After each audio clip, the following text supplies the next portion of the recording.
ભારત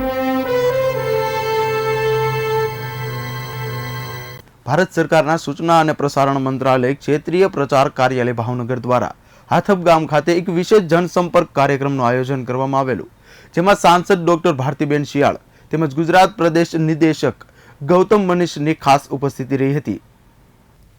ભારત સરકારના સૂચના અને પ્રસારણ મંત્રાલયના ક્ષેત્રીય પ્રચાર કાર્યાલય ભાવનગર દ્વારા ભાવનગર જિલ્લાના હાથબ ગામે વિશેષ જનસંપર્ક કાર્યક્રમનું આયોજન કરવામાં આવ્યું. ભારત સરકારના વિવિધ અભિયાન તેમજ યોજનાઓ જેવા કે સ્વચ્છ ભારત સ્વસ્થ ભારત અભિયાન, બેટી બચાવો બેટી ભણાવો અભિયાન અને પ્રધાનમંત્રી જનધન યોજના, પ્રધાનમંત્રી સુરક્ષા વીમા યોજના, ડિજિટલ ઇન્ડિયા, સ્કિલ ઇન્ડિયા સહિતની વિવિધ સરકારી યોજના અંગે ગ્રામ્ય લોકોમાં જાગૃતિ ફેલાવવા તેમજ વિસ્તૃત માહિતી અને માર્ગદર્શન આપવા માટે આ કાર્યક્રમનું આયોજન કરવામાં આવ્યું. ભાવનગરના સાંસદ ડોક્ટર ભારતીબેન શિયાળના અધ્યક્ષ સ્થાને તેમજ ભારત સરકારના ક્ષેત્રીય પ્રચાર નિદેશાલય ગુજરાત પ્રદેશના નિદેશક મનીષ ગૌતમની વિશેષ ઉપસ્થિતિમાં આ કાર્યક્રમ યોજાયો. કાર્યક્રમની શરૂઆત જનજાગૃતિ રેલીથી કરવામાં આવી. રેલીનું પ્રસ્થાન ગામના સરપંચ ધર્મેન્દ્રભાઈના હસ્તે કરવામાં આવ્યું. આ રેલીમાં હાથબ પ્રાથમિક શાળા તેમજ હાઈસ્કૂલના વિદ્યાર્થીઓ, આચાર્ય, શિક્ષકગણ, હેલ્થ સ્ટાફ, આંગણવાડીના બહેનો તેમજ ગામના આગેવાનોએ ઉત્સાહપૂર્વક આ રેલીમાં જોડાઈ સરકારના અભિયાનને વેગ મળે તે માટે જનજાગૃતિ ફેલાવવાનો સરાહનીય પ્રયાસ કર્યો. આ રેલીના સમાપન બાદ પ્રાથમિક શાળાના મેદાનમાં સભામંડપમાં સાંસદશ્રી તેમજ સરકારની યોજનાના અમલીકરણ સાથે સંકળાયેલ જિલ્લાના વિવિધ વિભાગોના અધિકારીની ઉપસ્થિતિમાં ભારત સરકારની વિવિધ યોજના અને અભિયાન અંગે માહિતી અને માર્ગદર્શનનો કાર્યક્રમ યોજાયો, જેમાં તાલુકા વિકાસ અધિકારી તેમજ તાલુકા પ્રાથમિક શિક્ષણ અધિકારી, સરકારની બેંક સાથે જોડાયેલ યોજનાના સંદર્ભે જાણકારી આપવા માટે સ્ટેટ બેંક ઓફ ઇન્ડિયાના લીડ બેંક મેનેજર, નાણાકીય સાક્ષરતાના નિયામક, પ્રધાનમંત્રી કૌશલ્ય વિકાસ યોજના સંદર્ભે ઔદ્યોગિક તાલીમ સંસ્થાના આચાર્ય, સરકારની આરોગ્યલક્ષી સેવાઓની માહિતી આપવા માટે ડિસ્ટ્રિક્ટ ઇન્ફોર્મેશન કમ્યુનિકેશન ઓફિસર, પ્રાથમિક આરોગ્ય કેન્દ્રના મેડિકલ ઓફિસર તેમજ સરકારની વિવિધ યોજના અંગે વિવિધ અધિકારીઓએ ગામ લોકોને જાણકારી આપવાની સાથે માર્ગદર્શન પૂરું પાડ્યું હતું. સાંસદ ડોક્ટર ભારતીબેન શિયાળે ગ્રામ્ય જનતા સુધી સરકારની વિવિધ યોજનાઓની જાણકારી પૂરી પાડતા સાથે જ આવા કાર્યક્રમના આયોજનને બિરદાવતા કહ્યું કે ભારત સરકાર છેવાડાના માનવી સુધી પહોંચવામાં સતત પ્રયત્નશીલ છે, જેનું આ ઉદાહરણ છે કે પાછલા 3 વર્ષમાં ગ્રામ્ય જનતા માટે અનેક વિવિધ યોજનાઓ અમલમાં મૂકવામાં આવી છે. સાથે જ તેની જાણકારી પણ લોકો સુધી પહોંચે તેવા પ્રયાસો કરવામાં આવી રહ્યા છે અને ગામના લોકો જાગૃત થઈ સરકારની અનેકવિધ યોજનાઓનો લાભ મેળવે તેવી સાંસદશ્રીએ ખાસ અપીલ પણ કરી. આજે હાથબ ગામે કેન્દ્ર સરકારનું એક વિશેષ અભિયાન કે જે સૂચના અને પ્રસારણ મંત્રાલય દ્વારા પ્રસાર ભારતી દ્વારા ગામડે ગામડે છેલ્લા કેટલાક સમયથી યોજવામાં આવી રહ્યું છે.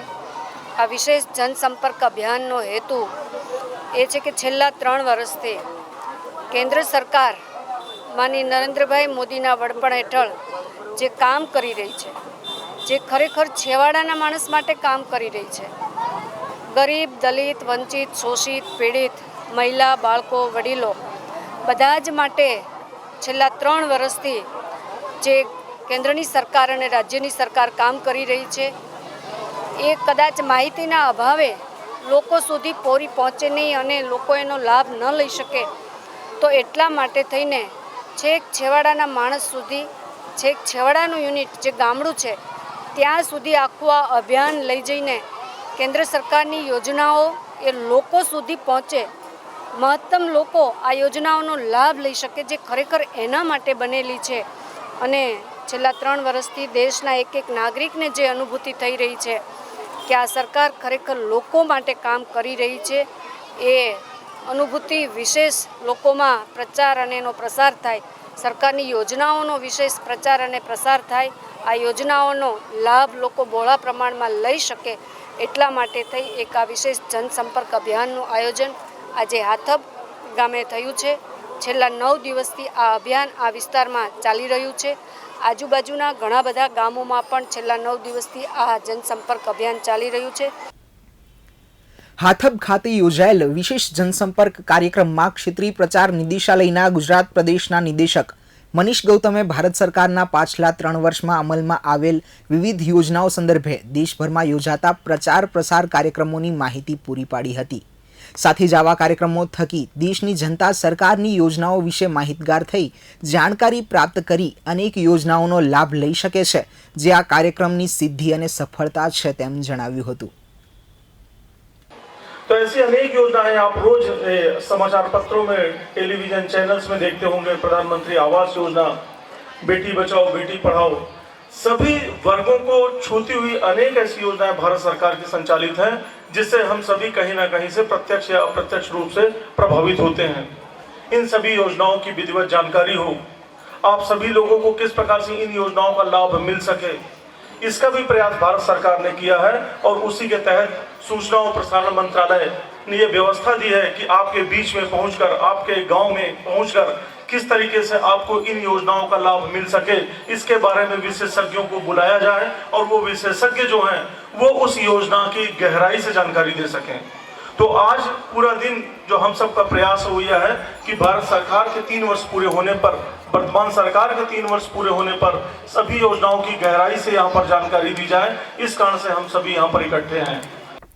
હાથબ ખાતે યોજાયેલ વિશેષ જનસંપર્ક કાર્યક્રમના મુખ્ય આયોજક તેમજ ક્ષેત્રીય પ્રચાર કાર્યાલયના ઇન્ચાર્જ અધિકારી દેવેન્દ્ર ત્રિવેદીએ ભારત સરકારની વિવિધ યોજનાઓ અંગે તેમજ આવા કાર્યક્રમો થકી ગ્રામ્ય જનતાને જાગૃતિની સાથે સાથે માહિતગાર કરવાના સરકારના અભિગમની જાણકારી પૂરી પાડી હતી. તેમજ સમાજમાંથી સ્ત્રી ભ્રૂણ હત્યાના કલંકને દૂર કરી દીકરીને જન્મ આપીએ અને તેને યોગ્ય પોષણની સાથે શિક્ષણ પણ આપીએ તેમ કહી ભારત સરકારના બેટી બચાવો બેટી પઢાઓ અભિયાનને સફળ બનાવવા અપીલ કરી હતી.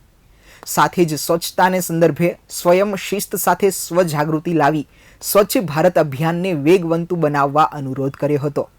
વિશેષ વાત કરીએ તો કાર્યક્રમમાં સાંસ્કૃતિક કાર્યક્રમ થકી મનોરંજનની સાથે લોક જાગૃતિનો સંદેશ પણ આપવામાં આવ્યો, જેમાં યોગ વિશે સાચી સમજની સાથે જાગૃતિ લાવવાના ઉદ્દેશ સાથે યોગ નિદર્શન કાર્યક્રમ પણ યોજાયો, જેમાં એકલવ્ય એવોર્ડ વિજેતા અનેરી મહેતાએ તેમના યોગ તાલીમાર્થીઓ પાસે યોગ નિદર્શનની પ્રસ્તુતિ કરાવી યોગ વિશે મહત્વની જાણકારી સાથે માર્ગદર્શન પૂરું પાડ્યું હતું. અને આપણી સંસ્કૃતિમાં ક્યાંક સ્ત્રીનો અવાજ દબાયેલો છે એવું આપણે માનતા હતા, પરંતુ ફરી એકવાર ભારત સરકારની બેટી બચાવો બેટી પઢાઓ અભિયાનની સફળતા કહી શકાય તેમ આ જ શાળામાં ગોઠવાયેલી વક્તૃત્વ સ્પર્ધામાં પ્રથમ ક્રમાંકે આવે છે વર્ષાબેન. ખૂબ જ સુંદર વક્તવ્ય તેમણે બેટી બચાવો બેટી પઢાઓ માટે આપ્યું છે, માટે એમને હું મારા હૃદયપૂર્વક આમંત્રણ પણ આપું છું આ ઇનામ ગ્રહણ કરવા માટે. ક્ષેત્રીય પ્રચાર કાર્યાલયના ડાયરેક્ટર શ્રી મનીષ ગૌતમ સરને વિનંતી કરીશ કે આ દીકરીને તેઓ ઇનામ આપી અને પ્રોત્સાહિત કરશે. એક વાત મને અહીંયા એ પણ કહેવી પડશે કે તેમણે સ્પર્ધામાં આગલે દિવસે હાજર ન હોવાથી ભાગ નહોતો લીધો, તાત્કાલિક તેમણે તૈયારી કરી હતી અને સૌથી શ્રેષ્ઠ બોલ્યા છે તેઓ. આપણે સૂર્ય નમસ્કાર પહેલા શીખશું. સૂર્ય નમસ્કાર કરશું. સૂર્ય નમસ્કાર બને તો સૂર્યની સામે સવારે કરાય. 1 2 3 4 5 6 7 8 9 10 11 and 12. આપણે જે આ સૂર્ય નમસ્કાર શીખ્યા છે એ યોગામાં ન આવે. આ એક ટાઈપનું એક્સરસાઇઝ છે. બધાને એવું છે સૂર્ય નમસ્કાર યોગા છે, સૂર્ય નમસ્કાર યોગા નથી. બરોબર?